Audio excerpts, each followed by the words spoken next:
Je pense sans cesse à toi.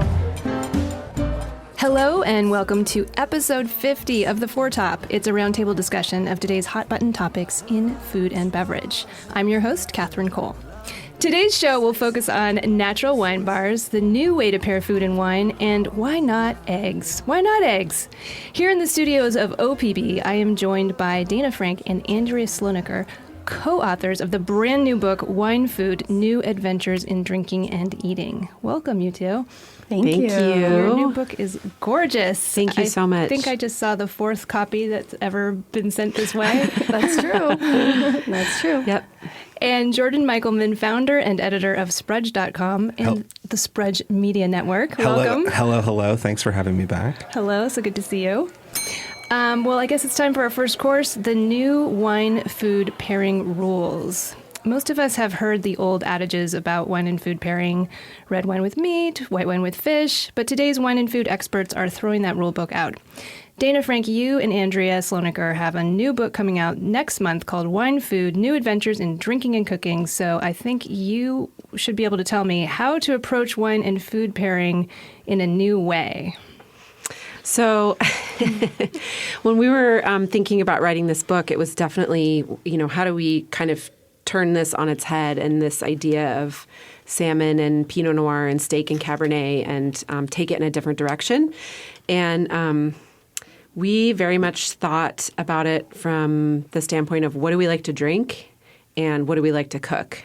And a lot of what we are cooking is using ingredients that are based in other cultures. So cooking with a lot of spices from Asia and cooking with vegetables from Eastern Europe and thinking about what kinds of wines go with that kind of food, opposed to sort of what has been done the same way for a really, really long time. So it really came from this place of like how we like to cook. And then also, here's some wines that we like to drink, and what would we want to eat while we drink this wine?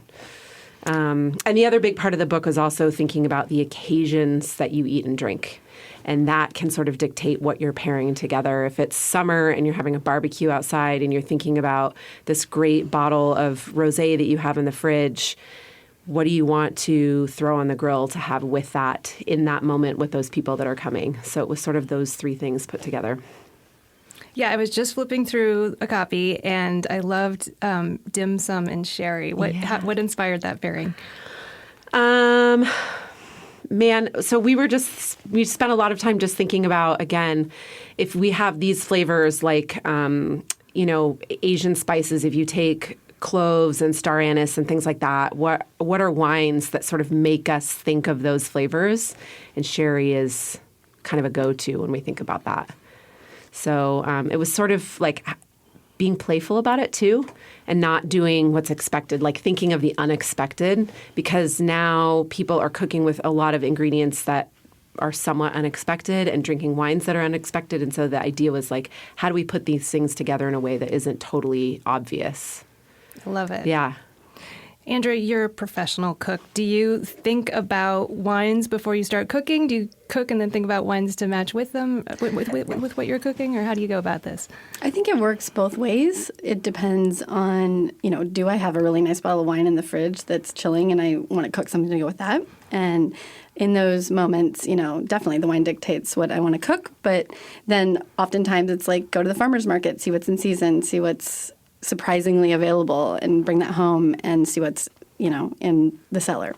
So it works both ways.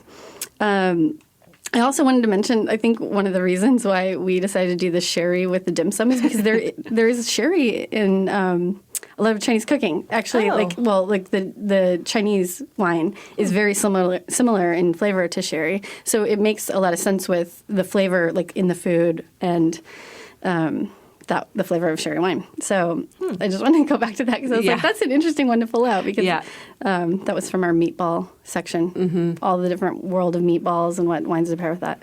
There's a meatball section?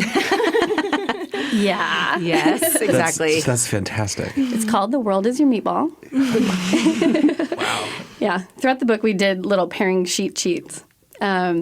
that were like funny topics like soup, like 10 different soups from around the world and what kind of wines that you'd want to pair with those, because we're kind of in those instances looking at those flavor profiles that you find in those various cuisines and matching, wines that have either complementary or contrasting flavor profiles or, high acid or, hints of fruit or minerality. So that's kind of... Yeah, the meatball one, I think, was one of the first ones that came to us because we were thinking about all of these, if you look at cuisines all over the world, everyone has a meatball. And so it was thinking about that specific cuisine from that country, but seen through the lens of a meatball. And then what does those flavors pair with? Rather than giving you recipes for 10 different meatballs, it's just sort of the idea. Like with a Chinese meatball, you could have this. With a Middle Eastern meatball, you could have this. With a Romanian meatball, you could have this. So sort of a fun way to look at that. I love that. It all started with the meatball. What about the vegan meatballs from IKEA? We have those in there, Swedish meatballs. Yeah. But actually, they're not vegan. No. We're not thinking of the ones that are vegan. What do we pair that with? So a vegan, it would probably have to be a wine that has been like desulfurized, that has no sulfur in it whatsoever. It's gone through that, like taking the sulfur out of it. I'm not sure for a vegan meatball. It's tough. I think they're chickpea based, so you could just go Middle Eastern or something. Yeah. But it really depends on how they're prepared. Like, are they served like Swedish meatballs with like the lingonberry jam and the gravy? Because that will totally dictate what type of wine you want to drink. Can someone please weigh in on the vegan meatball from IKEA? Sorry, I just threw that at you. Okay, what are some of the most surprising? I mean, I feel like when I was flipping through, every single pairing I saw was surprising. But what are some of the ones that people will really be floored by when they come across them in your book? Well, I think that one of the more surprising ones to us and to everyone will be the pairing of a really rich beef stew from Vietnam with hints of star anise and lemongrass paired with Cahors from the southwest part of France, which is mostly Malbec based. And, when you think of Asian flavors in general, you think of spices and things like that, and we commonly go to Riesling or things with a little bit of residual sugar. But the kind of broodiness of this stew that's basically, if you think of like a classic, French or American beef stew and put in Vietnamese ingredients and a little bit of chili pepper, it's that kind of a dish. And so the kind of richness and the depth of the Malbec grape as it's grown in that region of France, I think, with the minerality and lower alcohol than what you see in Argentina, I think that really works well with that particular dish. Absolutely. I would agree. We also, I think one of the revelations for me was all of the vegetable dishes paired with wine, because I do think that tends to be a little bit more of a challenge for people. It's a lot easier to pair proteins and grain-based dishes with wine than it is vegetables. And so we have a lot of dishes that are based around vegetables in the book and some really lovely wine pairings to go with. And I think that was like overall kind of one of the bigger surprises to me was looking at that. We have a kind of a wintry salad that's based off of a remoulade, French remoulade salad, and it's all root vegetables, and it's like perfect for winter. And we paired it with a kind of richer white wine, also coincidentally from the south of France, and the pairing is absolutely amazing. And it's not something you would think about like a white wine to have in winter with a salad in winter, and the combination is just perfect. So the vegetables really jumped out at me. I like those too also because I think once you start to learn a little bit about wine, you're told that you should just only have low alcohol wines with food. But actually, there's some cases in which a higher alcohol wine might work better. Absolutely. Yeah. Absolutely. Yeah. So, Jordan, you're being quiet over there. Do you have any unusual pairings to share with us? Well, I just was more curious. I have like about a million questions about your book.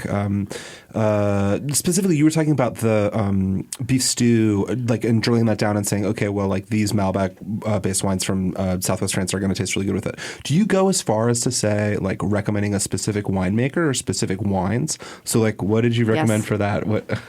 Oh, we're going to flip open the book right now, and we're going to tell you. Because that sounds good. But yes, that actually is a really important part of the book. We wanted to recommend producers because we all know that the range of the wines that you could get, with the name Malbec on it are huge. So recommending producers was quite important. And, of course, Dana can speak more to that in terms of...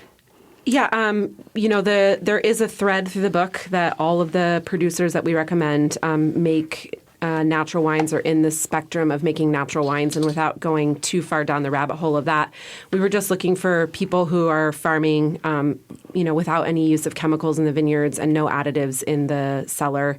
Other than some sulfur. And so it was actually really interesting to also take sort of the depth and interest of these natural wines and then think about that as pairing with food. So for the Bocaux, which is the Vietnamese beef stew, we had Combat La Serre, Chateau Combat La Serre, Chateau Le Grave, Clos La Coutal, Cos Maisonneuve, and Simon Bousser from Cahors. So typically you have multiple producers that are recommended for exactly. a given dish. On some of the pairings, there's only 4, and then some there's 6 or 7, depending. And then we also did these really great kind of menu spreads after each chapter, and those are menus with recipes that are centered around a theme of wine. Yeah. And in that case, we might have 10 or 12 producers that we recommend. Interesting. Yeah. Did you pair stuff with champagne? Is there champagne in it? I'm asking because, like, when you were talking about dim sum before, or I guess for me, like, you asked Catherine, saying, like, oh, what are some of your wine pairings? And that's always my default. Like, if you're going to go to the sushi bar, bring a bottle of champagne. If you're going to go to dim sum, bring champagne. Mm-hmm. But that's a little, I guguess, maybe a little easy. Like, how did you decide what to pair with champagne, and what? Talk to me about how you use that in the book. I'm curious. Andrea's birthday was the precursor to all things paired with champagne. You should talk about that because that's a really fun party that we do now every year. For the last few years, my birthday falls in December, right when Oregon Dungeness crab come into season. Yeah. So I've been throwing this big crab boil at my house and inviting several friends. Too many for my dinner table, but we make it work. It's quite fun. And it's called Crabs and Mags. I ask everyone to bring a magnum of champagne because, it's fun December. And it's festive and it's my birthday. So, we do crabs and mags. So we did one of the dinner menu spreads that Dana just mentioned in the book is crabs and mags. And it's also takes a Southeast Asian detour because when we were writing the book, I had just returned from a trip to Vietnam and was kind of just in love with those flavors. And so we boil the crabs with lemongrass and limes and kaffir lime leaf and things like that and make this really huge rice noodle salad with, pouring in some of the crab boiling broth at the very end to kind of make the sauce. And it's festive and it's fun. It's like really interactive. Everyone stands around the kitchen table helping to, crack crabs. Pull the crab legs off and crack them. And then we sit down with, big candelabras and white tablecloth and stuff like that. And magnums of champagne. It's kind of like, it's the one thing that we put in the book that was kind of opulent, For the most part, the book's really like everyday cooking. That's what we're kind of, everyday for the type of people that we are, right. who, have pantries full of exotic spices and things like that. But for the most part, it's quite approachable and meant for like small dinner parties or even just for your family to enjoy at home. And we may or may not have ended up in a bathtub full of champagne at the end of the night. I don't know. Far out. Is that in the book too? It is. Awesome. There may have been a shambong. Sure. You guys are going to have a lot of groupies after this book comes out. It's really, there's the pictures that didn't make the book or I get why they didn't make the book, but they're sorely missed from that party. There might have been some table dancing too. I won't name any names though. Living the Portland culinary lifestyle. Yes, exactly. Work hard, play hard. Well, Dana, a second ago you mentioned natural wines. So I think it's time to move on to our second course, the rise of the natural wine bar. Suddenly all the cool kids seem to be meeting up at natural wine bars. And fortunately, we have Jordan Michelman here, a very cool kid who covers these things in Sprudge. There must be at least 4 or 5 of them alone in Portland, Jordan. So what's going on here? What is a natural wine bar and why is this a huge trend all of a sudden? So it's been a really good year here in Portland for new wine bar openings. Chief among them, Dana's new bar, Bar Norman, which opened, a month and change ago. Just about a month, over on Southeast Clinton in Southeast Portland. But that is part of a couple of different openings that have happened here over the course of the last year, which looking at Portland specifically feels like it's a trend. And so I understand your question being like, oh, it seems like there's something happening, what's going on? But it's part of sort of a bigger national and international trend of these natural wine bars that go back, a decade plus. When you're going back to kind of some of the roots of it in places like Paris and London, you're talking about places that have been around, for a decade or more. So you asked, how do you define a natural wine bar? And I think that it's hard to do, and that's why that's getting a laugh here in the room, because that would require you to then be able to like definitively define what natural wine is, which is also hard to do. I think we've tried to do that like 3 times on this show. And it's probably changed every time you try to do it. Yeah. For sure. And I don't necessarily want the apple on my head with the target of saying like, oh, I'm going to have the dictionary definition. I really don't think that's I don't necessarily know that's a journalist's role. I think that that's definitely something more to be able to take back from the people who are actually out there doing it and making it and being able to reflect it. But all that to say, I do think that there's some commonalities amongst these new natural wine bars here in Portland and some of the other places that I'm referencing in places like Paris or London or Tokyo or Melbourne, where the trend has had footing and establishments that are sort of institutions for perhaps a little longer than Portland has. They tend to be places where the wines that are being served fit how Dana was talking a moment ago about wines that are made with the catch-all is like minimal intervention, not a ton of stuff added to it, farmed using practices that are generally pretty hands-off or maybe even certified organic or maybe even biodynamic, and that those two things kind of come together to create a product that is recognizably in the glass a natural wine. I know that that's a really fake definition.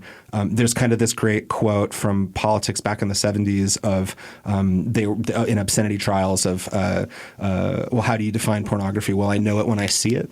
And I think that there's maybe a little bit of that in natural wine of like, I know it when I taste it or I get it when I'm trying it.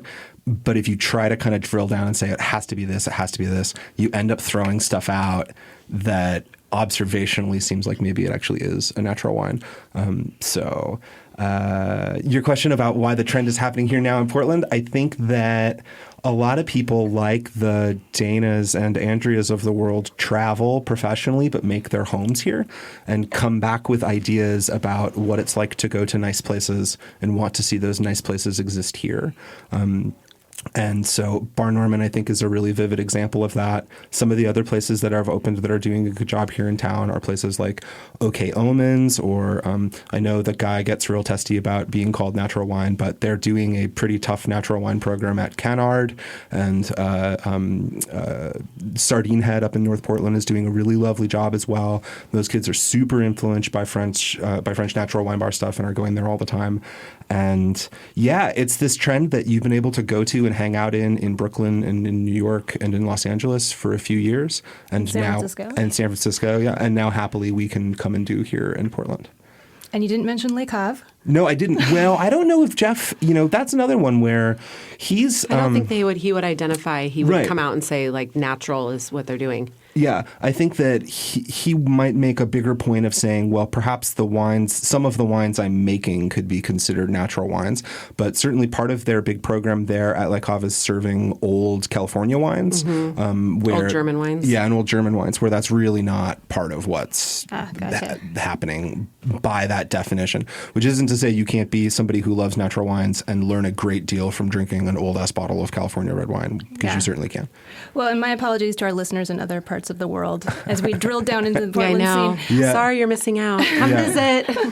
Well, but depending on where they are, they might have stuff that's, as good as what we're doing here, in their backyard that they can go and check out. So I think the tide kind of lifts all boats, right? That's the saying. So but if you like this style of wine right now, it's a really good time for it. And it's a big part of what we're trying to, report on every day at Sprudge. And lots of other places are starting to pay more and more attention to this stuff.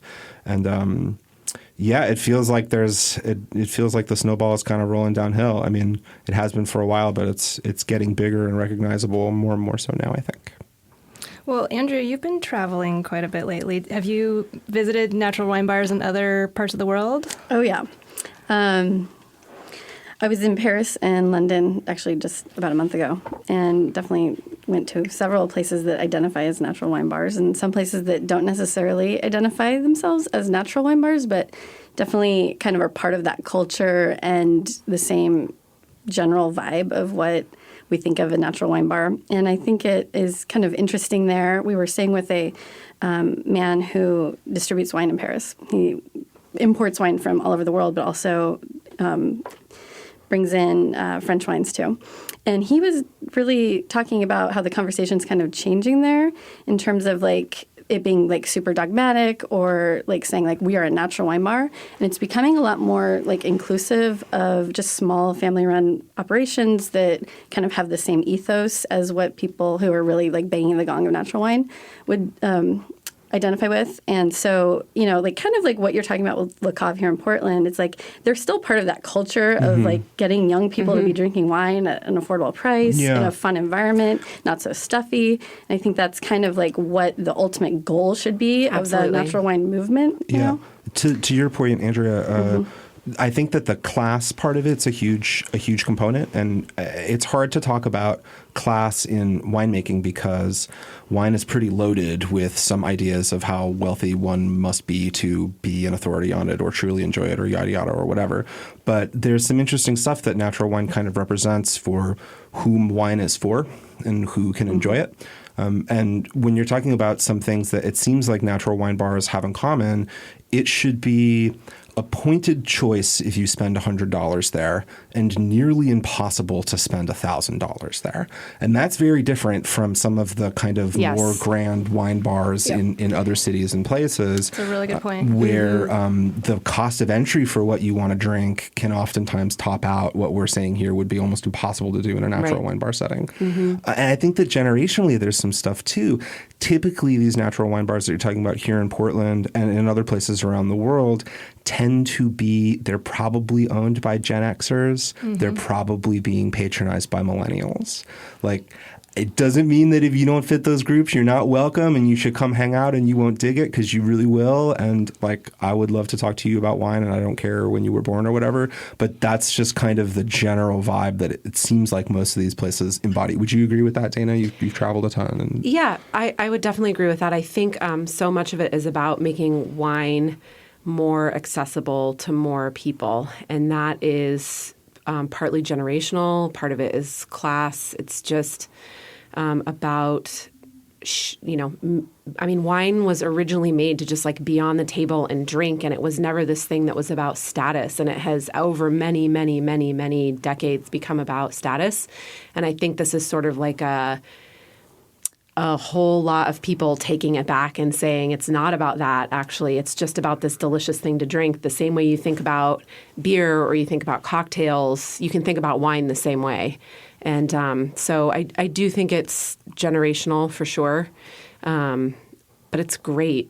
It's great to see, people out drinking wine. I mean, I look at the bar every night and I'm shocked because that's all we serve is wine, and everybody in there is drinking wine, and it's like, okay, this is a thing. People are into it.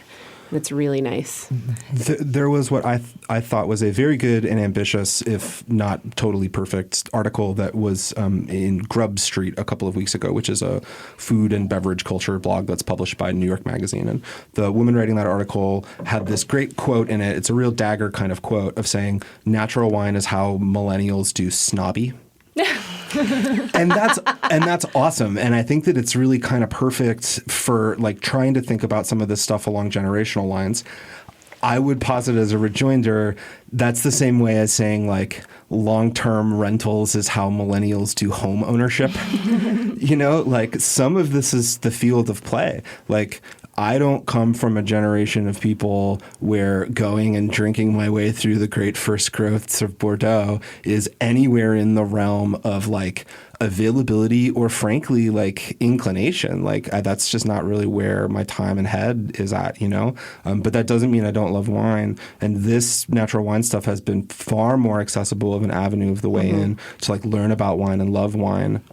And quite a bit of that's gone on in these natural wine bars, which I really think are petri dishes for this thing happening generationally with wine that's happening right now. So true, Jordan. And, Dana, in previous episodes, we've also talked about themes going on in society right now in pop culture, like clean eating, and this whole kind of trend of starlet types who say they only eat organic and only drink natural wine. So it's sort of interesting how it seems like a natural wine bar might be this sort of meeting place where you have maybe beautiful people who only eat raw vegetables and will only allow natural wine into their bodies, no other alcohol. And then, kind of fun millennials who maybe don't have a big budget. And then probably, do you get a number of cantankerous older folks who have strong political opinions about natural wine? It's been interesting. We've had a really, really nice mix of people because we're in a really like established older neighborhood in Portland that's a mix of commercial and residential.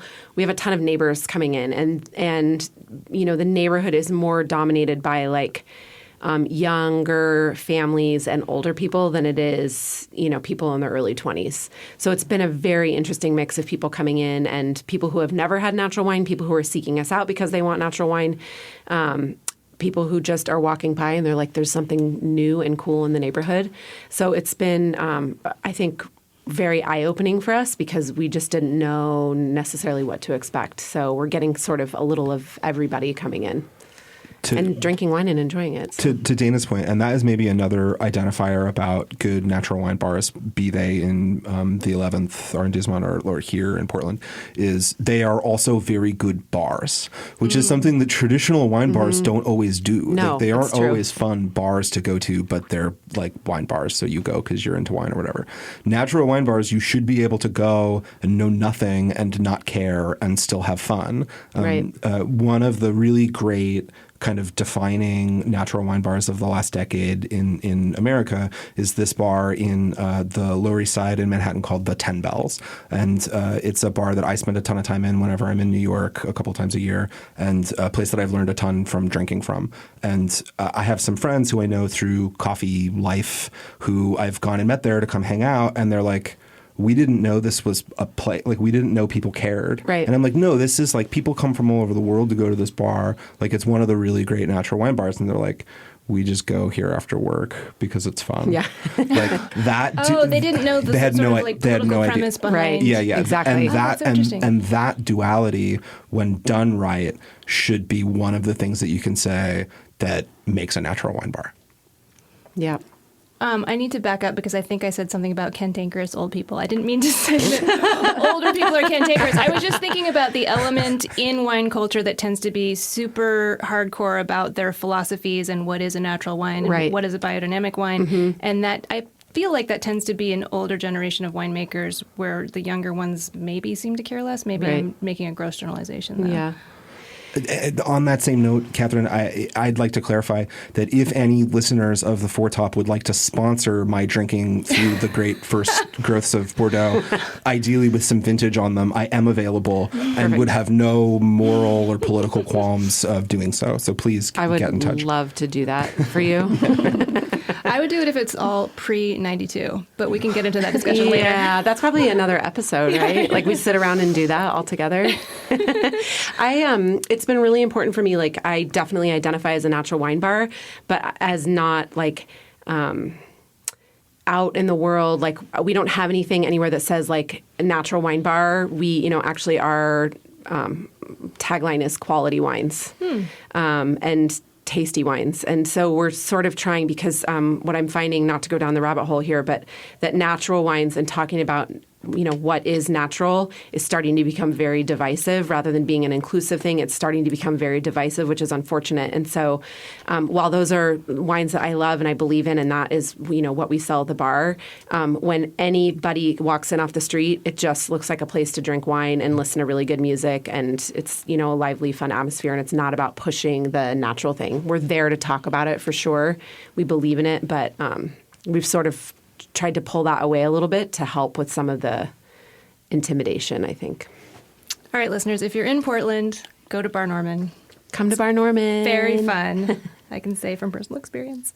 Too much good personal experience. Hungarian wine. Catherine loves Hungarian wine. It's a problem. All right, so let's move on to our third course, the very natural egg. Andrea Slonecker, I'm so glad we have you here because We have never talked about eggs on the Foretop, and we've been wanting to talk about eggs for months. So I was so happy to see that you have written an entire cookbook about eggs called Eggs on Top. Where do I begin? Tell me anything about eggs. Like, when should you eat an egg? What time of day? All the time. Not just for breakfast? That's actually why I wrote the book. When shouldn't you eat an egg is really the question. When shouldn't you eat an egg? So I actually wrote this book like 5 years ago. So I love that you wanted to talk about it because you know how that goes with books. It's like after 5 years they become You've not as forgotten interesting about anymore. it. I know, but I haven't. But eggs are a perennial topic, so I love it. So they never go out of season. They never go out of season. Never lose their cool. So 5 years ago or so, it was a time when pretty much every chef in the country was putting eggs on things. Do you remember that? It was like a trend in restaurants. Like people wrote articles about it and stuff like that. Put an egg on it was a kind of a tagline. Anyway, so I was noticing this trend throughout the country and going to, high-end restaurants where eggs would be on like some, stew or whatever. And also you mentioned travel. I love traveling, and you kind of get to realize that eggs are part of the diet at, any time of day in every other culture except for in America. We seem to think they're only meant for breakfast. So I kind of wanted to expose that a little bit more in America, and the idea of eating an egg at any time for dinner or lunch. It's kind of the perfect food, really. It's snacky egg. Yes. Quick cooking, tons of protein, tons of nutrients. It really is like almost the perfect food. So that was kind of the idea behind it. And we should clarify that it used to be thought that eggs were bad for you because of the cholesterol, but now the USDA has kind of gone back on that, correct? Yeah, that's right. They went back, and now they say that they have like a list, I think, of their recommended foods, and it's on the list of things you should be eating more of now. Oh, great. So that's good to hear. I don't know why they have to do it like that. Is it wine on the list of things you should be consuming more of, too? Yes, it's on my personal list. But yeah, I think that the idea is that the cholesterol that is in eggs, which it does have cholesterol, but the health benefits of eating eggs is actually far outweighs the negative impact of any cholesterol, unless you have an issue with that. But I'm not a dietitian, so I just like them, so that's why I cook with them. So yeah. Well, so I eat an egg almost every day for lunch if I'm at home, but I haven't yet explored pairing wine with eggs. I'm sure everyone was wondering why eggs is a topic that goes with the first two topics. I think that wine and eggs, this is something we need to discuss, guys. Magical. What wines should I be drinking with eggs? My brain goes Chardonnay, but I don't know. What do you all think? Well, I kind of go back to the, when shouldn't you be eating an egg? And I also think, what can't you drink with an egg? So two go-tos for me, I absolutely love red wine with eggs. Oh. Because you sort of have this richness of an egg, and especially if you pair it with a red wine that has some bright acidity and some really pretty fruit, those two things play off of each other. And I also just want to give a shout out to Riesling, because Riesling and eggs are really a match made in heaven. Poached eggs, anytime the egg has a lot of runniness to it or creaminess to it, it's like a great pairing for a Riesling as well. So those are my two picks. And Riesling bright fruity red wine is a and good Riesling. breakfast drink too. It is. When can't you drink Riesling? I think it's a theme. It really depends on how the eggs are served. What's with it. Mm-hmm. That's kind of the deciding factor on what makes sense. I actually did pairings in the book with what to. Yeah, do you want to share some with us? Well, one that comes to mind is actually a really classic French dish, a kind of old school wine bar treat, and it's eggs poached in red wine. And then, so they get this really kind of murky, weird, pinkish, grayish color after you poach them. But you take the egg out, you reduce the wine, you make a reduction sauce with it, and then kind of pour that over the poached egg. And it's this beautiful, really vibrant raspberry-colored thickened sauce. And it's very luxurious. And it's meant to be consumed with red Burgundy. Can I ask you egg questions since you're the Sure. egg? Okay. When we talk about the egg, we must also talk about the chicken, right? Yeah. Are there certain breeds of chickens that make the most delicious eggs? Interesting. Okay, I can't comment on the taste because I find that the taste of the eggs are very more based on what they're fed and how they're treated than the breed. I don't know that I've ever tasted eggs that are from different hens, different breeds of hens that are treated exactly the same, you know, to get a true scientific test going. But the color of the shell, so you know when you see the blue, and you know, so those are determined by different breeds, the white versus the brown. Yeah. And that's kind of all I know. Do you keep chickens? Do you have backyard chickens? No. Do you have backyard chickens, Dana? Catherine, chickens? I live in a condo now. So, Jordan, chickens? I really wish. No, it's a point of considerable disagreement between my wife and I because she had a very scarring childhood chicken experience in her home growing up in Olympia, where they had chickens and all kinds of critters, and so we're not allowed to have them. But I really wish that we did, because I like go to the farmer's market. I like have my egg place that I go to right away at the farmer's market every Saturday morning, and otherwise they'll sell out if you don't get there by like 8:45, because it's like the egg spot. And good eggs.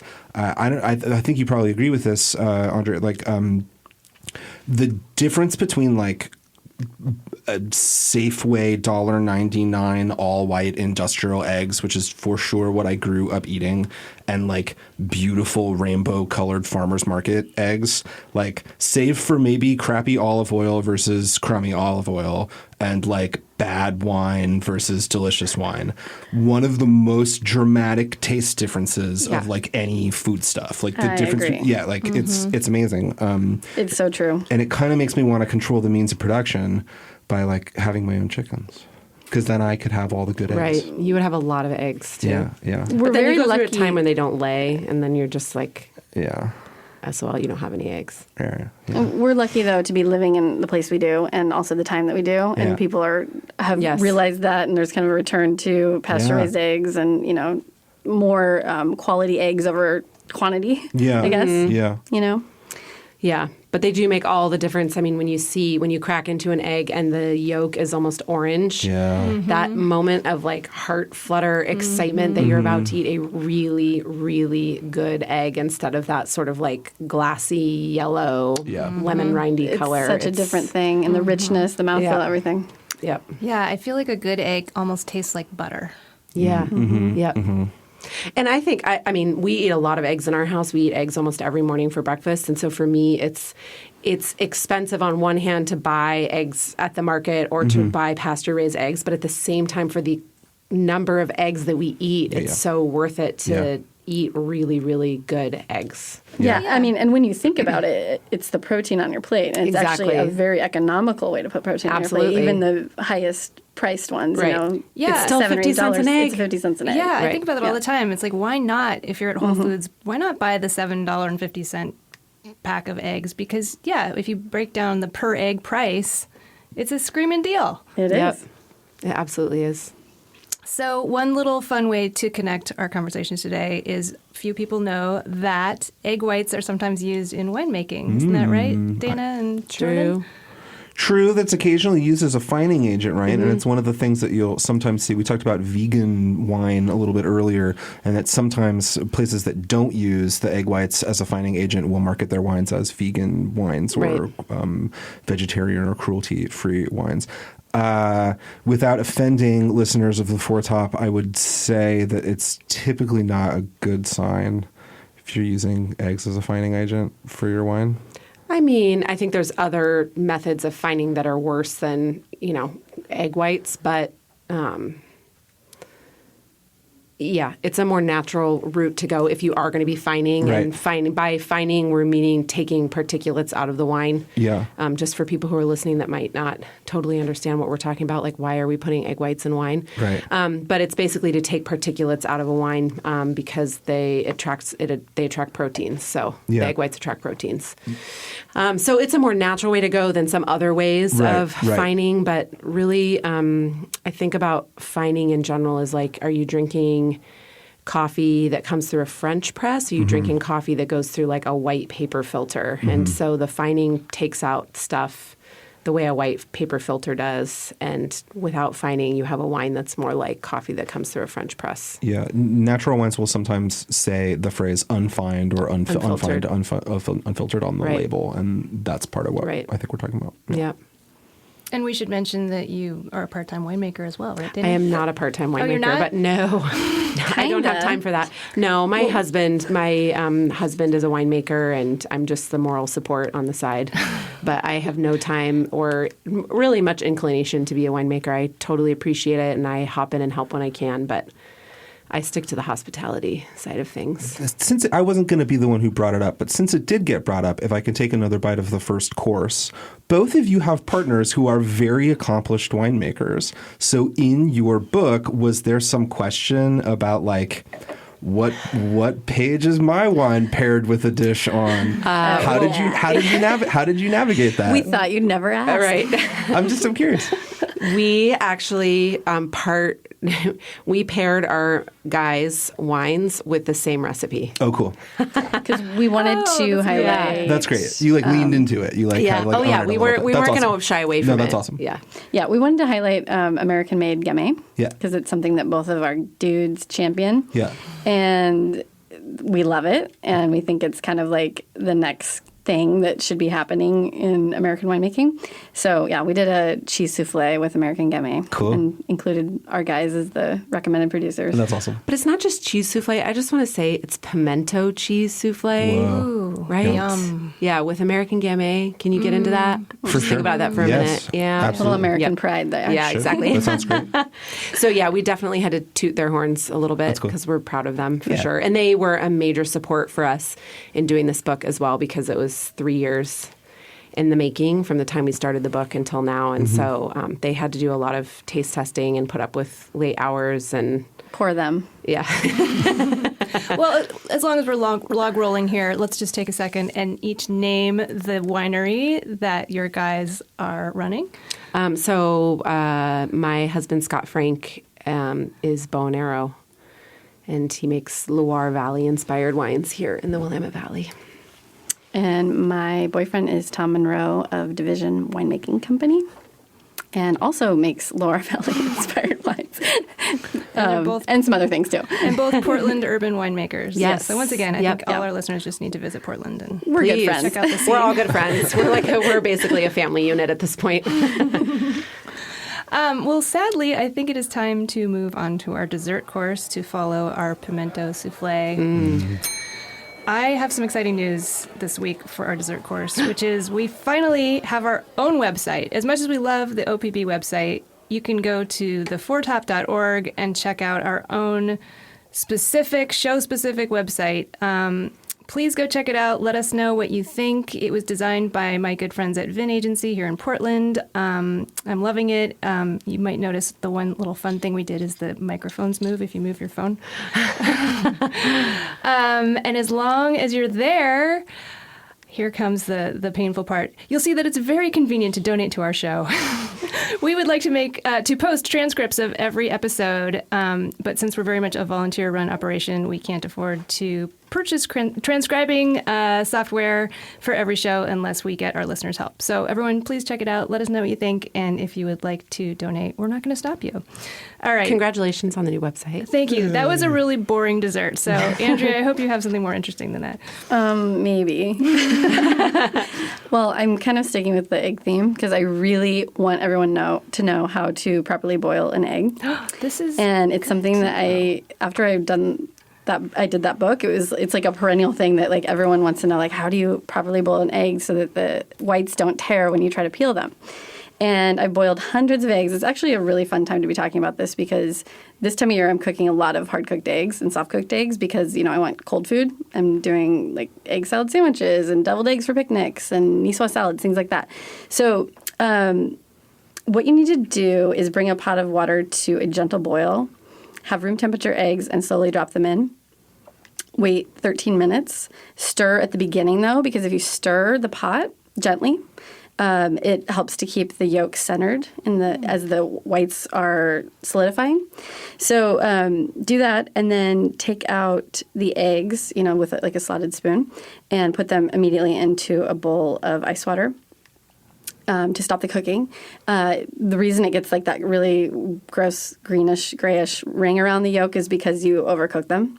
So even if you do it, take them out perfectly at 13 minutes, you still have to do the ice bath because you get some Residual heat. Yep, exactly. So then roll the eggs on a countertop and make little tiny mosaics of shell all over the egg. Underwater, start at the thicker end of the shell where the air sac is and just start peeling. I find that with this technique, the shells just like slip right off. My goal is to like peel it like an apple in one long ring. Wow. So, like there's all those mysteries about how to boil egg. Like, do you put it in cold water, bring it to a boil, take it off, wait for 9 minutes? There's so many different ways. Most people think that the proper way to cook an egg like that is starting with cold water because they think that the white is going to be more tender. I don't find that there's really a difference, and the benefit of how easy they are to peel is huge. This is so life-changing for me. Thank you so much. You're welcome. I'm here to change your life. I am constantly like trying to peel. Yeah, the peel and the outside of the egg get stuck together, and I'm like using my fingernails. Yeah, it's I'm the like, worst. I mean, I I tried so many different methods with this when I was working on the book, and I was like, why is everybody not doing the just put them in boiling water method? Because it really is kind of amazing. But you don't want them to bounce around so they don't bump. Yeah, so burst it has to be a gentle simmer. It also has to be, I do try to use eggs at room temperature because there's less shock, because you could get some that crack a little bit when they first hit the hot water. But, I think a loss of one egg is fine. Boil an extra one if you need to. Then the other thing I wanted to mention is that, what was it? Sorry. I forgot. Well, wait, should I throw away my steamer, my egg cooker, and just only boil them? Because that would save some room in my kitchen. I have one of those little, those little things. Oh, yeah.